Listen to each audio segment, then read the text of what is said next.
আপনার কি চোখের জ্যোতি কমে গেছে? আপনি কি প্রতিদিন সকালে নিজের চশমাকে খুঁজতে খুঁজতে ঘুম থেকে ওঠেন?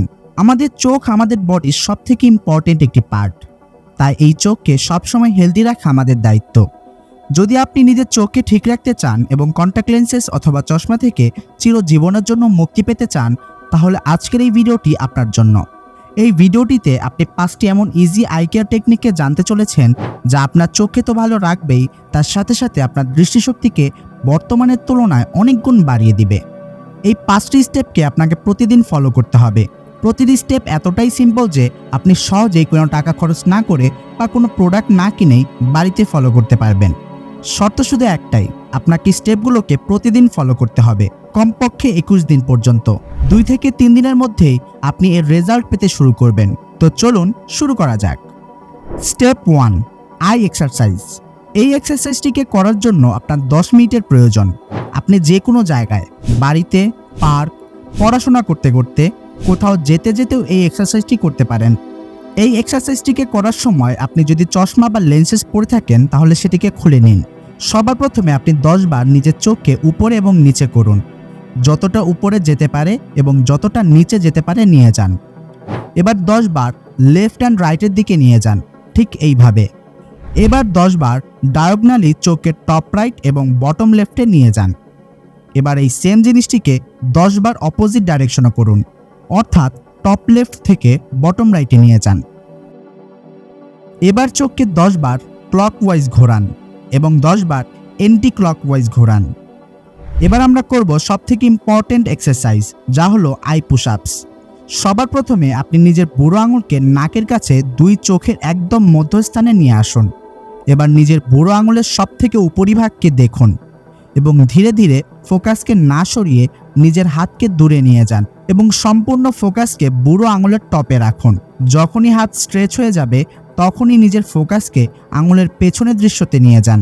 এবার আবার সম্পূর্ণ ফোকাস আঙুলের উপর নিয়ে আসুন এবং আঙুলকে আবার নিজের নাকের কাছে নিয়ে আসুন। এটিকে আপনি 10 বার করুন এবং শেষে 2 হাতের তালুকে এইভাবে ঘষে নিন।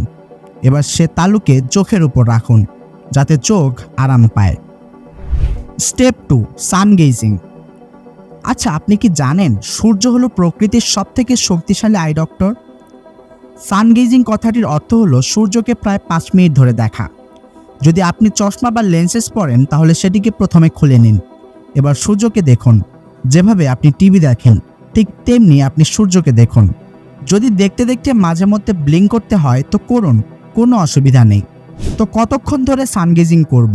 যদি আপনি প্রথমবার সানগেজিং করেন তাহলে প্রথম দিন কেবলমাত্র 1 মিনিট করুন এবং ধীরে ধীরে এই সময়কে আপনি 5 মিনিট পর্যন্ত নিয়ে যান। সানগেজিং কখন করব? সূর্যোদয়ের 1 ঘন্টার মধ্যে অথবা সূর্যাস্তের 1 ঘন্টার মধ্যে আপনি করতে পারেন। কখনোই দুপুরবেলা বা প্রখর উত্তাপে সানগেজিং করবেন না। সানগেজিং করার সময় সূর্যের কিরণ আপনার চোখের ভেতর অ্যাবজর্ব হয়, যা আপনার চোখকে হিল করার কাজ করে। সানগেজিং হয়ে গেলে এবার হাত দুটোকে ঘষে নিন এবং চোখের উপর রাখুন প্রায় 30 সেকেন্ড পর্যন্ত। এই টেকনিকে বলা হয় পামিং, আর এটি খুবই গুরুত্বপূর্ণ কারণ এই সময় আপনার চোখ সূর্যের কিরণকে গ্রহণ করে। পামিংয়ের সময় আপনার চোখকে চাপ দিতে বা স্পর্শ করতে হবে না, শুধু ঢেকে রাখতে হবে। Step 3, cucumber I packs. এই স্টেপটি খুবই সহজ। একটি শসাকে স্লাইস করে বা এভাবে ঘষে টুকরো টুকরো বানিয়ে নিয়ে সেটিকে চোখ বন্ধ করে তার উপর রাখুন। এই অবস্থায় কমপক্ষে 15 মিনিট থাকুন এবং নিজের চোখকে রেস্ট দিন।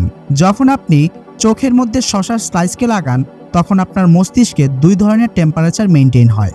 আপনার চোখের স্থানটি শীতল হয়ে যায় এবং আশেপাশের এরিয়া গরম হয়ে যায়। তো শরীরের যে স্থানে ব্লাড সার্কুলেশন বেড়ে যায় সেই স্থানে হিলিং বা নিরাময় প্রক্রিয়া অটোমেটিক্যালি শুরু হয়ে যায়। 15 মিনিট পর আপনি শসাকে সরিয়ে নিন। এটি আপনার চোখকে তো ঠিক করেই, সাথে সাথে আপনাকে অনেকটা ফ্রেশ এবং রিল্যাক্সও ফিল করায়।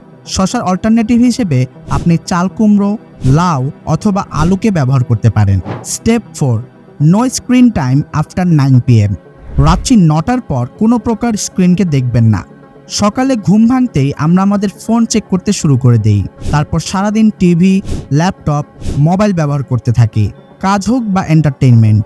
আমাদের চোখ এক স্ক্রিন থেকে আরেক স্ক্রিনে সব সময় পড়ে থাকে। তো স্ক্রিন থেকে নির্গত ব্লু লাইট আমাদের রেটিনাকে ড্যামেজ করতে শুরু করে। যদি আপনি রাতভর ফোন চালাতে থাকেন তাহলে আপনার চোখ কোনো দিনই ঠিক হবে না। আর যদি দিনে আপনি দীর্ঘ সময় ধরে ল্যাপটপ বা কম্পিউটারে কাজ করেন তাহলে 30 মিনিট পর পর 10 মিনিটের ব্রেক নিন এবং 20 সেকেন্ড নিজের চোখকে ব্লিঙ্ক করতে থাকুন। স্টেপ 5, ত্রাটক ক্রিয়া। ত্রাটক ক্রিয়া একটি যোগা প্র্যাকটিস যা আমাদের চোখ এবং মন দুটোকেই ফ্রেশ করে। এটি করার জন্য প্রথমে আপনি একটি অন্ধকার ঘরে মোমবাতি জ্বালিয়ে নিন। এখন সেই মোমবাতিটিকে এমন হাইটে রাখুন যে যখন আপনি বসবেন তখন যেন সেটি আপনার চোখের সোজাসুজি থাকে, উপরে বা নিচে নয়, একদম যেন বরাবর থাকে। এবার আপনি শান্ত হয়ে বসুন এবং নিজের মেরুদণ্ড সোজা করে নিন। তারপর আপনি সেই মোমবাতির আলোর একদম উপরে ফোকাস করুন। এই প্র্যাকটিসটি করার সময়ও আপনি চশমা বা লেন্সকে খুলে রাখুন। আপনি ব্লিঙ্ক করতে চাইলে করতে পারেন, তবে যতটা সম্ভব চেষ্টা করবেন ব্লিঙ্ক না করে দীর্ঘ সময় ধরে দেখার। আপনি এই প্র্যাকটিসটিকে 5 মিনিট করুন। যেভাবে সানগেজিং করার পর আমরা পামিং করেছিলাম ঠিক একই রকমভাবে ত্রাটকের পরও আমাদের পামিং করতে হবে। পামিং করার সময় হয়তো আপনি সেই মোমবাতির ছবিকে চোখ বন্ধ অবস্থাতেও দেখতে পারেন। এই 5টি প্র্যাকটিস আপনার দৃষ্টিশক্তিকে 100% শিওর ইনক্রিজ করে দেবে। তো বন্ধুরা, আপনি কি চশমা ব্যবহার করেন? তাহলে তা কমেন্ট বক্সে অবশ্যই জানাবেন। ভিডিওটি ভালো লেগে থাকলে লাইক এবং শেয়ার করতে ভুলবেন না। আপনাদের সঙ্গে আবার দেখা হবে পরের ভিডিওতে। সবাইকে ধন্যবাদ।